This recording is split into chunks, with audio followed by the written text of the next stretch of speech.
Okay, everyone, thank you for joining me today. We have a guest who's going to share her story about dramatic improvements with her rheumatoid arthritis. She's coming all the way from a little town in Ontario in Canada, and her story is going to involve some of the following highlights: how she has managed to survive through the challenge of one of the most strictest lockdowns on earth over the last few months due to the COVID situation, how she had the most incredible results from a total knee replacement, how she has been able to reverse all but just tiny little bit of remaining inflammation in her body using dietary changes and eventually settling on the Patterson program, and also a whole bunch of other lessons that we can learn around how she responded and flared, so to speak, from taking non-steroidal anti-inflammatories. So it's going to be a really interesting discussion and inspirational for us all. So welcome, Diane. Hi, Clint. Now, you and I connected on Facebook. You kindly have been putting nice comments under some of our podcasts that we've released and shared on that social media platform. And you've said, oh, this is great. I've had great results too. And so because I love sharing positive stories, I reached out to you with a little message and said, Diane, would you like to share your story? And you kindly accepted. Thank you for doing this. Not a problem. So let's talk about when you first got diagnosed and how your body was feeling leading up to that. I believe that just takes us back about 2.5 years or so. Yeah, it was, I got diagnosed in January of 2018. That's when I was diagnosed with a rheumatoid. What was your body feeling like at that point? Where were the symptoms and where was your mind at with what you thought you had? I had pain from the shoulder down to my hands. I couldn't bend my fingers. I couldn't walk. I was walking with a cane. I would scream in pain. Couldn't figure it out. It was just, right through. I couldn't get in my bed because I couldn't get out of my bed. So I had to sleep on a lawn chair, a gravity lawn chair, so I can get up and get out. I lived by myself, so I had no one helping me. I couldn't cook. My son, that lucky enough lives close to mine, they would cook me meals and bring it and deliver it to me. Goodness so yeah, me. I was in terrible. It's the worst thing ever. Now, what was going through your mind and what were your family members saying? And I mean, set the sort of emotional and social scenario for us at that time. You know, I would tell my sons, I have 2 sons, and I would tell them, and I don't think they quite understood it. And I think a lot of people could not, like I went to a couple of different doctors and GPs, and they just said, oh, you got arthritis, go home and take some Tylenol, you'll be fine. And so I went several, and actually it was my son's doctor. He took me there, and they were the first ones to actually do a blood test to find out. And to send me, they sent me to a pain specialist. And he's the first one who said, it sounds like rheumatoid arthritis, but you better go get the blood test and find out what your inflammation is, and then maybe go see a rheumatologist. And that's what started. Yes. So I'm sure we've got a lot of people nodding at the moment. Yep, this is the process. You find out that it's looking like that. You've got the symptoms. The GP or the primary care says go to the specialist, get the blood work done. So you've come and done that. And what then happened? Well, I went to see the rheumatologist, and he told me they have some wonderful medication for me. They're going to be able to help me. I will be out of pain. Everything's going to go great. But I'm the type of person that I've always said, I am not going on any prescription drugs for my senior years. I'm in my seniors. I'm going to be 70 this year, by the way. Really? So I do not want to go on it. No prescription drugs. And he was not happy with me. He leaned forward into me and he said, diet does not work. None of that works. And I said, well, tell you what, I said, give me 6 months. I said, I'll try the diet. Doesn't work, I'll come back. He said, no, it doesn't. And he just was really at me. until the point I was in tears. And then because I wouldn't give in, he walked out. So he walked out. He walked out. And then the next day, I got a call from their pharmacist.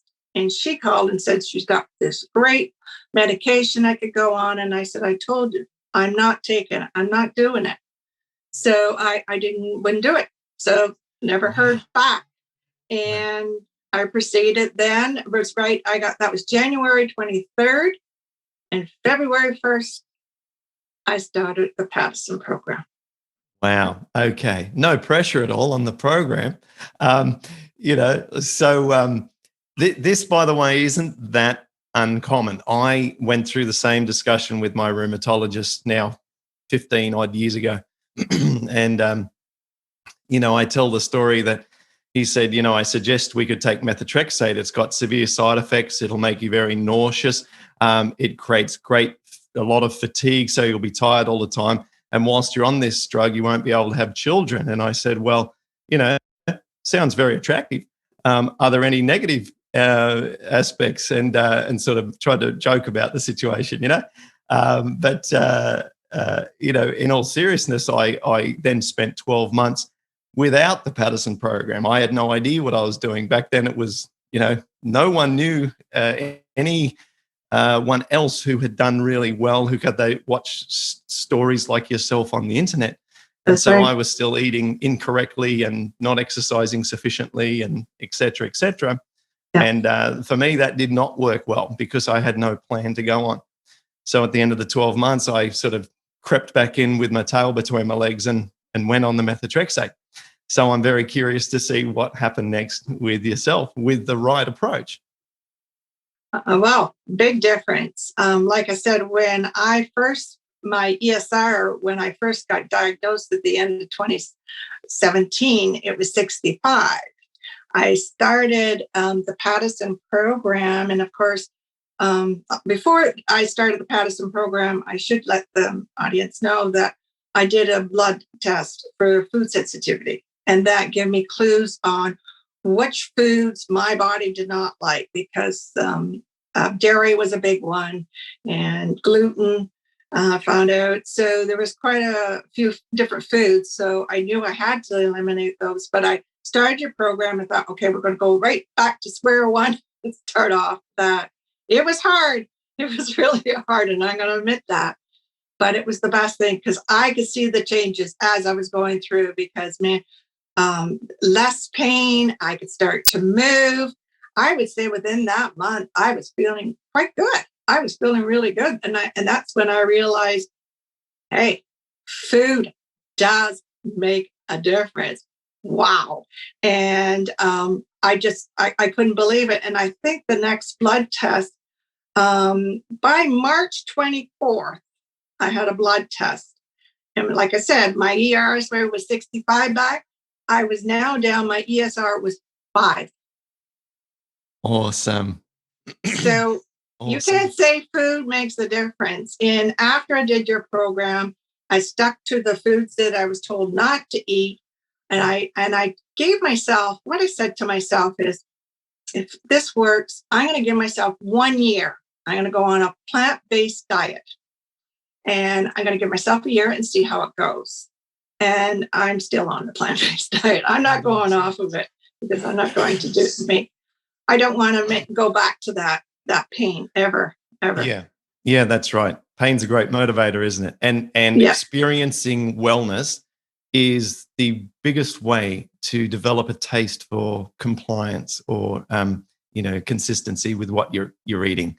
Like your story highlights this feeling of success, and you're like, I want more of that. It's like you almost life taste buds kick in, and they're like, oh, more, please. I want to feel better and better, and I wonder if I can get rid of pain in that joint as well, and it feels less. And the momentum is what kicks in. So that's why getting an early win is important, and that's why I have 2 days cleanse at the start. Incidentally, that 2 days cleanse at the start, that doesn't actually do that much in terms of healing or changing your gut permeability. what it really is an early win, because we feel so good normally after 2 days, so much less pain. We're like, it's like euphoric drug. I want more of that. And That's that's right. what we then, yeah. So that's one of the main reasons that it's there. And it builds faith in the program that there is this gut food pain connection. Definitely. Definitely. And like I said, so by March, I was feeling quite good. And then in June, I was told I knew I had a bad right knee and I had to have a total knee replacement. And, but I was feeling great and went to see my orthopedic surgeon. And I said, I just want to let you know, I've been diagnosed with rheumatoid arthritis. And she said, oh, and what medication you're on? I said, I'm on no medication. And she said, what do you mean you're on no medication? I said, no. I said, I just do it through food. I just change my diet. I did some programs. I found a program and I'm doing it by food. And she said, it doesn't work. Just like the rheumatologist said, the orthopedic surgeon said the same thing. It doesn't work. And she said, when you have your operation, your rheumatoid arthritis is going to flare up so bad. And she said, and you're going to be in so much pain. And I was scared. Again, I left there crying. And but I stuck to it. I wasn't going to change. I had the operation. I absolutely had no pain. I don't know. This is weird. I'm in my late 60s. I had no pain at all. I got up out of the bed that following day. They said, here's the walkers. I don't need the walker. Crutches are fine. Did the exercises. And they said, you don't have to stay. You can go home. Here's a prescription for all the painkillers. I never took one. I never had to take even a Tylenol. I didn't have to take anything. I was fine. I healed really fast, did all the exercises they told me to do. And to this day, my orthopedic surgeon can't believe how well I healed and how well I can bend that leg. And I could do everything. Yeah. Yeah, that is extraordinary. I had, what month was that? That would have been June 6th of 2018. Okay. And before I tell my short comparative story, you went into that with a knee that I imagine had been bad for many years. Oh, yeah. Yeah. It was originally when I was in my 20s, I had a motorcycle accident. So I had several surgeries already before that. And as a result, I had osteoarthritis really, really bad in it. I had 2 torn meniscus and I had a Baker cyst. So It was already in really, really bad shape. So when the rheumatoid arthritis hit, it just like exploded. Wow. Your knee resume sounds exactly like my left knee. So I don't want to steal the focus on you in this episode. But likewise, as I told on Lighting the Path documentary series with Gabe Golden, I had a knee replacement last year as well. Just like you, it started with a traumatic anterior cruciate ligament tear back in 2006. That happened the same week that I was diagnosed with rheumatoid. I went to seek a repair surgery on my ACL, and the surgeons too would not operate on it because of the rheumatoid arthritis activity. They said, you got to get that under control. And then, as I mentioned earlier, I spent 12 months trying to naturally improve before I took meds, and then the meds helped but didn't get rid of it entirely. And it took years until that inflammation in that knee got under control, which is a whole nother story. And then for 10 years, I was on a bone-on-bone knee, osteoarthritic knee in 3 chambers. So it was bone on bone behind the kneecap and left and right chamber. But through my Bikram yoga and through stationary bike and through careful physical activity without running and a few other things, that knee did nearly 11 years, completely acceptable, not keeping me up at night, and walk as far as I want. And then, but then, through yet another traumatic incident and a few other little things going on, which I'm going to share in another focus on me type episode, that required a knee replacement as well. And my recovery from that, it'll be 12 months in a few weeks, has been slow but very, very steady. And the knee just feels wonderful. So I completely relate. However, the comparative part about recovering from the surgery, I was on oxycodone for about 10 days and high dose of Tylenol. And those drugs caused me some extremely dry eye. So I wanted off the drugs because my eyes just dried out, like I had no moisture in my body. And I saw an ophthalmologist back here in Australia who drew the connection between those medications and dry eye. And it was also another ophthalmologist in the US actually explained the connection as well. So I had that side effect from those meds, but I needed them. My muscle wastage in that leg was significant, and I was in excruciating pain before the surgery. So I'm going to do a whole podcast on knee replacement and all of the worries, concerns, recovery strategies, and everything in the future. But I just wanted to draw a comparison and say, again, from personal experience, yours is certainly unique. And to not take a pain med after a total knee replacement, I know, unheard of. I know. Like I said, my orthopedic surgeon can't believe it. He said, I mean, when you think about what you went through, we're talking about we're talking about a 12-inch wound on your knee. Yeah, it was from the top of the knee to below, those metal clips. Yeah, that's it. And they get in there with a saw. That's right. And you just get up the next day and walk out. Yeah. Like nothing happened. Yeah. I don't know, and I can't even explain it.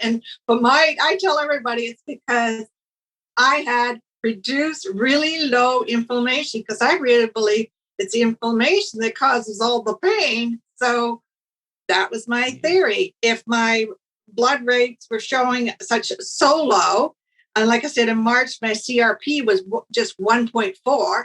So yeah, to me, it's saying, okay, I got low inflammation. That must be the only reason. Because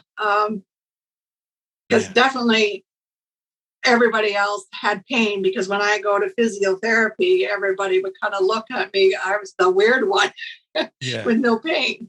Yeah. Yes. No, it's extraordinary. It truly is. I mean, if no one has any idea, this would be like having a major motorcycle accident and creating massive lacerations in your skin, damaging bone, and then having no pain. Like, it's extraordinary. Yeah. Okay. I have no idea. That's fascinating. So you recovered from that, like, world record sort of style. And now that takes us back a couple of years. What has happened in the last few years? Have you maintained your progress with inflammation reduction to the point of where are you at now? Okay. I continue with the plant-based. I sort of went back to a little bit, maybe I always say 20% vegan diet, because then, but what would happen is, so if I went out to eat or whatever, and I might have had oil. I know personally over the years, if I start to feel that stiffness, first thing I always say, what did I eat? What did I have that could flare this? And usually you could kind of figure it out. There must have been something that I had. Processed foods, for sure, can a lot of times flare it up. Not that I'm in bad like I was. You just know there's a difference of feeling stiff. So I just have to be always aware of what I'm putting in my mouth. And also exercise is really, really important. That's why I'll be so glad we're finally open up and our gyms are going to open up again. Exercise, keep the body. You got to keep stretching. You got to keep the body moving. And that's really a big key. And then keep that stress level. You got to really keep yourself calm. Stress, I know for sure, flares it up. So yeah, it's just, I just really went out and searched as much. You have a lot of information in your book when you do the program. And then I just search online, what is the best route and what foods. And it's hard.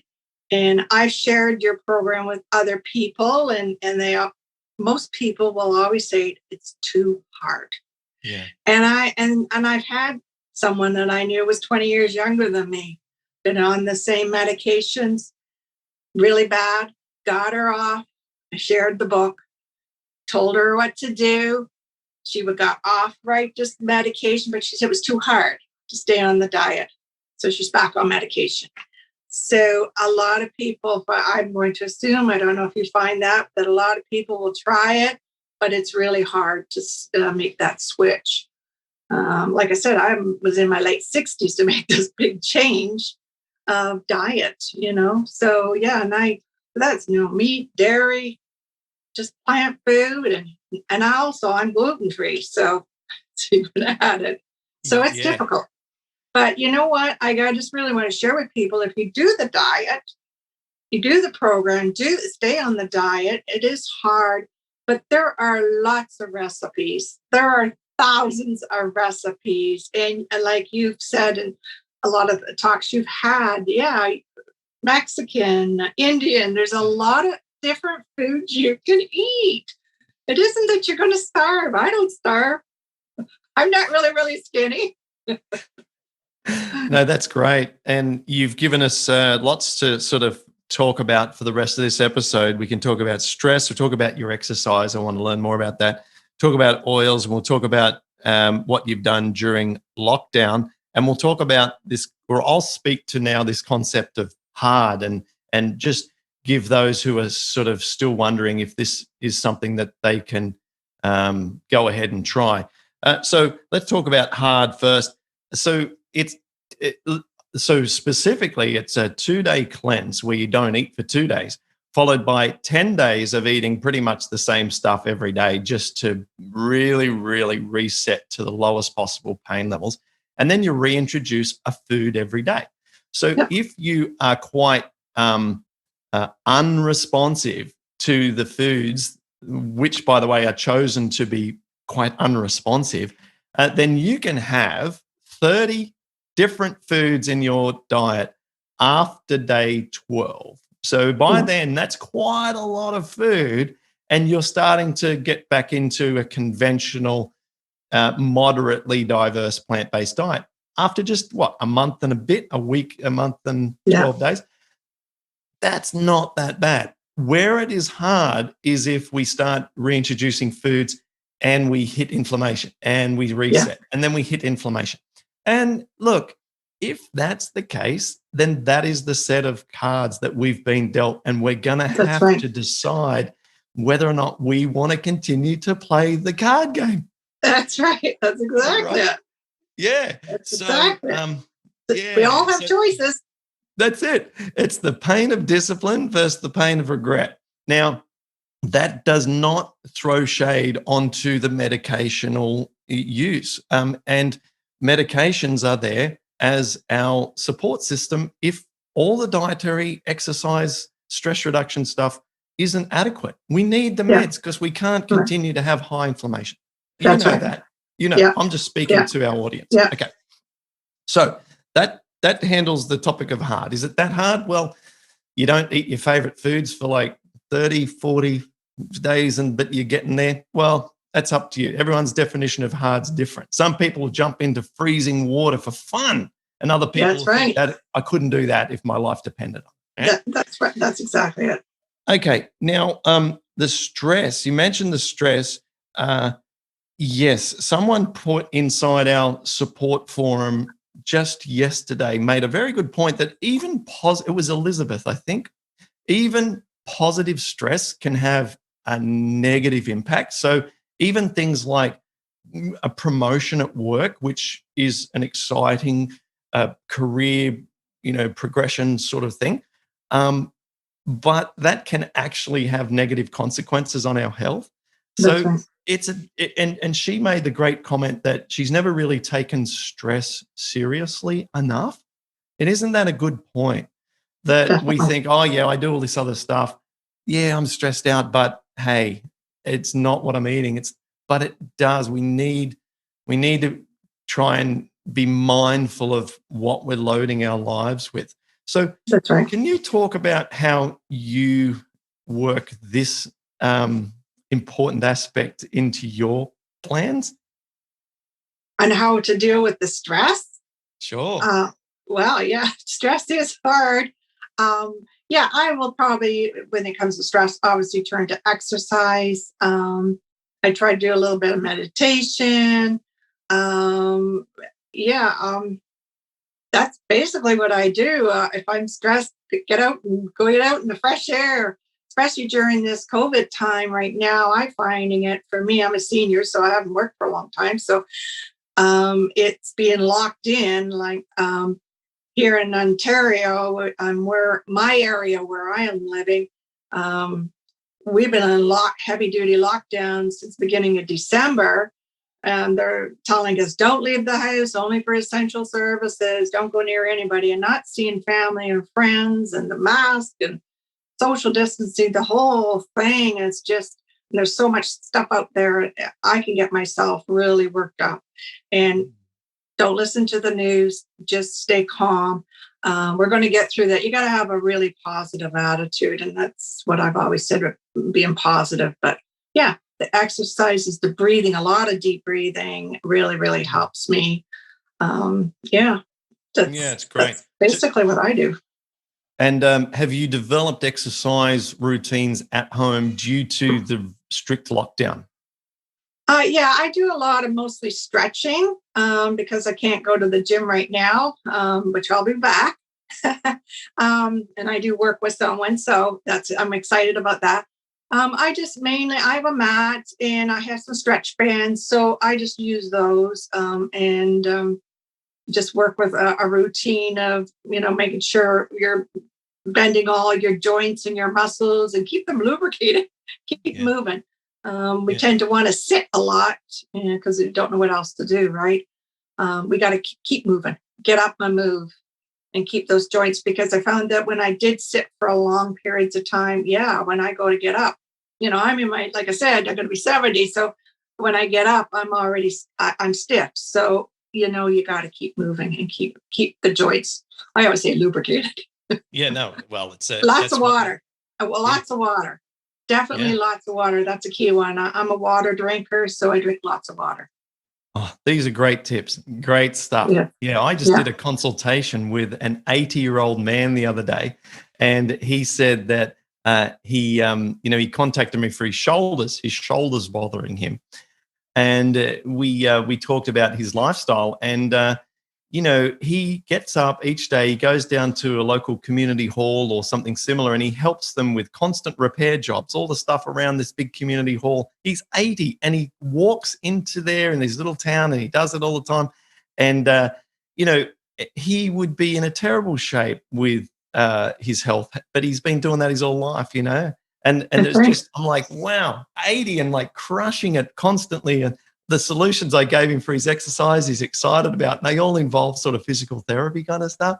Yeah. And so you're right. Like those who do best move most. And when I did a podcast with Dr. Gregor, who's, our plant-based doctor, sort of famous guy, he's on a treadmill while he does every interview, because he says the human body, it's meant to move all the time.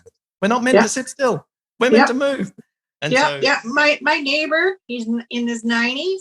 Yeah. He still snowplows his driveway. He still cuts his grass, and he walks his dog 3 times out of a day.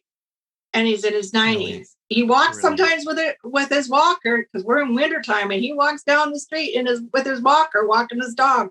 And he said, if you stop moving, if I stop moving, that's it.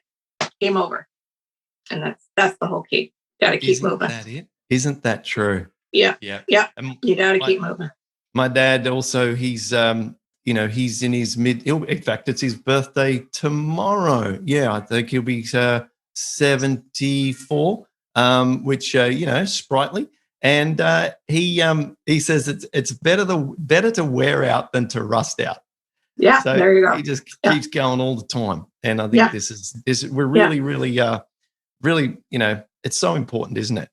Yeah. So I heard you've got this like almost excitement in your voice when you talk about seeing your personal trainer again at the gym. What do you do at the gym? Do you do cardio and weights? No, actually, she's worked with this. It's kind of like a Pilates machines, and it's gained a lot of more stretching with me. And again, working with the resistance bands. So she works a lot more that way. And I don't do with her at the gym. I go to her house. So she's a personal trainer, but I work at her house. And so she works that way with me. I tried it with a personal trainer at the gym. I thought it was a little too hard for me personally. So I do much better with resistant bands and more stretching that way for me. And again, a treadmill for the cardio and that kind of thing when I can get treadmill. There. Yeah. Great. Absolutely awesome. Okay, and then you mentioned, and this will be the last question I have for the moment, and then we might do sort of a seek your wisdom about some tips and things. You mentioned oils when it comes to your first concern when things don't feel right. This is a message I've obviously said for a decade, but your sensitivity, is it greatest from oil consumption, accidental or deliberate, than anything else? That's where I personally think it is. I really do. Between oil and processed foods, those are the big, because sometimes you think you get tired of of vegetables, and you want that quickie, or you're out somewhere and you get that veggie burger or whatever they have is processed food. Any of that's all processed. So that, to me, I find will do it. But then it could be the oils in there, in the way they cook it, or what's in there too. So that's what I'm saying for me. I kept thinking, and then I remember when I started your program and get the emails and that, and I think I emailed at one point, and don't forget, it's the oil. Stay away from the oil. So that's right on my head. Stay away from the oils. And I now have a partner. I have a man in my life, and when I met him, he was on 5 medications for heart and diabetes and acid reflux. He's off of everything. He's on nothing. He was off within a year. He was off of everything. So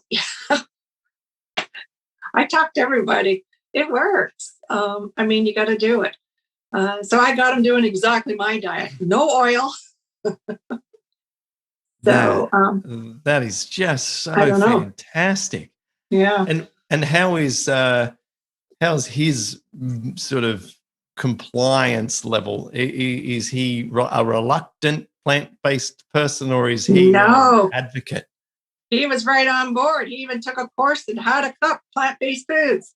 Yeah, he's right in it. And like I said, when I met him, he had just changed to be a vegetarian. So he was just coming off of meat. And I said, no, I'm way over here. I'm on plant-based. And he went, and it was a little bit, I'm sure, of a struggle. He didn't say anything. But yeah, and then I said, you got to get off those medications. And his doctors were really, but they kept doing the tests. The tests were getting better and better and better. And his cardiologist says, I don't know what you're doing, but you're doing great. He was on statin drugs. And then went right off at them all of them. Oh my goodness. Yeah. See, and he even had asthma and was taking those puffers, those steroid puffers. He's not taking them. The puffer one's interesting. I've had the client or two over the years who's had asthma for their whole life and no longer need to have the puffers. Yeah. So I'm not suggesting that that's typical, but it has happened. But how long had he had those asthma puffers for? I think he's had them 2 or 3 years. Yeah. 2 or 3 years. Yeah. Mm-hmm. Goodness me. What a different trajectory he now has in his life with this current situation compared to previous. Yeah. Yeah. You saved his life, Diane. Yeah. Yeah. And what was good for me is now I have a partner that eats the same as I do, because that really helps too. And I think a lot of, I'm sure, just with the people I deal with, if I'm trying to get them to change the way they eat, the one partner says, no, not going to give up the meat or not going to give up certain foods. And then the one partner wants to go. So it's really hard when you're both not, on the same page. But if you can get both on the same page, then I can understand that being much easier. So now, I heard you say the words that I am working with. Does this mean that you're on a little bit of a philanthropy activism here to try and help a few people to improve their lifestyle? Listen, Clint, I talk to everybody from the person that's in the lineup while I'm waiting to at the grocery store. I talk to everybody. And I even with the orthopedic surgeon, I've got her talking about diet. So I tell everybody, you know what? I'm so excited about it because, and especially with the COVID, I do a lot of posting about some of the foods I make, about what you should be taking, supplements or anything to help. You gotta boost your immune system. Your immune system, that's what's going to keep you going and keep you strong. Oh, yeah, no doubt about it. So let's just, before we find out if people can follow you online somewhere or if you have a blog or whatever, tell us, what are your, what would be your words of wisdom to someone who is to speak to two people, speak to two categories of people who watch this show? People who are on the program who are hoping to get closer to the situation that you're at, or people who are also thinking about making lifestyle choices, who watch like 1,000 of these before they finally decide that they will do the Patterson program and go down this path. Can you give some words of insight to both people, both groups? You know what? I always say, but I think once we get these diseases, these different health issues, I look at it this way. You can either have the disease take control of you or you can take control of it. And that's what my motto is. Take control. You've got the choice to take that control. So just get on a program, start go on the internet, just learn about everything and do the Patterson program, because at least that's a start. That's what it was for me. I learned a lot of information before that, but I just didn't know how to get started. How do you get this started so that you can start the healing process? And then from there, you can continue on, but you need a start. And I say, do the start. And like I said, I've told other people that I meet that have arthritis, somehow through social media, I don't know how people get in contact with me, and they'll say, you've got rheumatoid arthritis. What do? Go to the Patterson program. I tell them all. I don't know whether they do or don't because I don't know them, but yeah, that's the only way. You got to start. Yeah, beautiful, beautiful. And what about to those people who are doing it and maybe have hit a few hiccups and they're thinking, oh, should I get back on it? Or maybe they're feeling like they're stuck. What might you say to them? And you know what? That's really common because we're all human and we all do things that sometimes, I know when the COVID hit, I was eating some bad, not good foods. And then I started to have the flare-ups. So I just went right back to the start of what your program was and did that for about a week just to get back on track. So that's okay. So things don't go right. You could always start. Tomorrow's a new day to start another day and starting off right. And just, I think the biggest thing is you need a reason for what you're doing it. And I think for you, you wanted children, you wanted to be able to run and move and everything else. I think having that reason as to why you want to do this, and you really got to have that in your head all the time. And for me, it was to be no pain and not be on any prescription drugs going through my senior years. So those are my motivations. And that's what you need, is that motivation to keep going. You've had that objective for a long time, though, haven't you? You took that objective into your meeting with the rheumatologist, it wasn't a result of the diagnosis. It's something you've, No. yeah.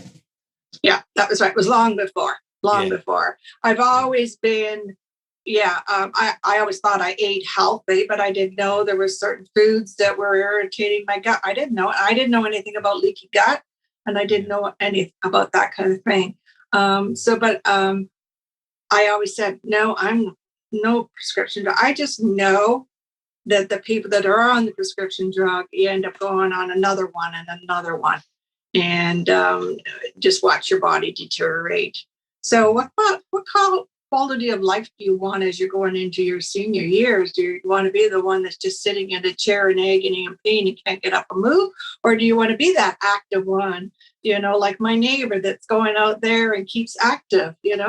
My grandmother lived to 105 and she kept active. So that's the way to do it. I guess that's why I knew what she was like, and that was my motivation. When you're speaking and I'm listening and thinking about what you're saying, I'm realizing that, the interpretation of the situation is so pivotal in the decisions that we then take. So your interpretation of your diagnosis is that it's more motivation to be as healthy with my diet, as healthy with my exercise, and as healthy in my mindset as I can be, so that I don't develop more symptoms and I can stay, in your case, without any dependency on meds into your senior years. A different interpretation might be, oh no, I've got this disease. I need to follow all of the regular medical approach and listen to every word that is said. These are just interpretations, and there's no right or wrong. But my interpretation of it is, what an opportunity to be as healthy as I possibly can across my whole lifestyle. How can I interact with others in a healthy way? How can I sleep the most healthiest way? How can I exercise for best joint preservation and for strength building? How can I have the healthiest diet and just a healthy life? And let's see how little my symptoms remain as a consequence of that. And so that's, it's very similar to your approach. It's let's do all these things with motivation because of a diagnosis that's a big stick behind us saying, hey, if you're not careful, I'm going to whip you hard. Well, okay, I'm going out there and I'm going to do all these things because that's motivating. But, in one way, I'm thankful in the sense that the RA came, because by going on this direction of the health, it wasn't just RA I resolved. I had digestive problems my whole life. I was taking digestive enzymes and everything, trying to be able to digest. I don't have any of that problem anymore.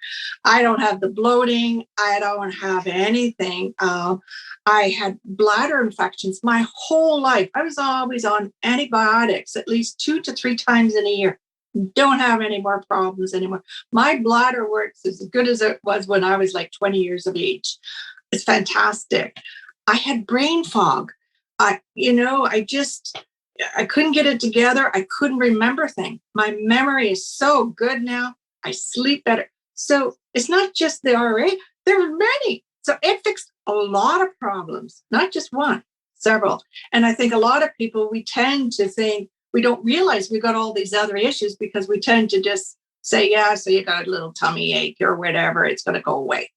But you know what? It's your body is telling you there's something wrong. And if they did this Patterson program, get eating right, they'll be surprised at how many other probably issues that they probably had and didn't realize that will resolve.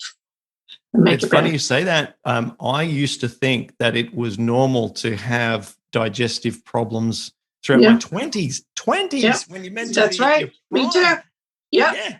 I thought, it's normal if you eat, say, ice cream. For me, it's normal if you eat ice cream and then you just basically feel bloated and sick for a few hours. But that's right. I was so stupid. I'm like, but as if you wouldn't eat ice cream. You eat ice cream.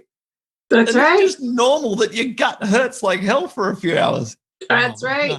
Yeah. Oh, yeah. I used to have the diarrhea problems and the stomach problems, and no more. It's fantastic. I just, I don't know. I get so excited when I talk about this. Yeah. No, you really, really do, put a wonderful energy and out there when you speak about this, and there's a spark in your eye, and you can see that this is you.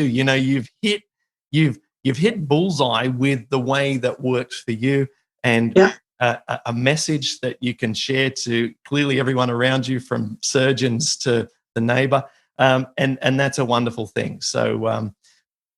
Wow, I feel so happy after having spoken with you. I feel so much more energized than what I did at the start. We started at 8 a.m. Our time here in Sydney, and I had kids running around everywhere, and now I'm just so pumped after talking to you. So thank you for coming on this episode, and congratulations on all that you've achieved, and thank you for spreading such a wonderful word about lifestyle and its impact on our health. Okay, and you're welcome anytime. That's for sure.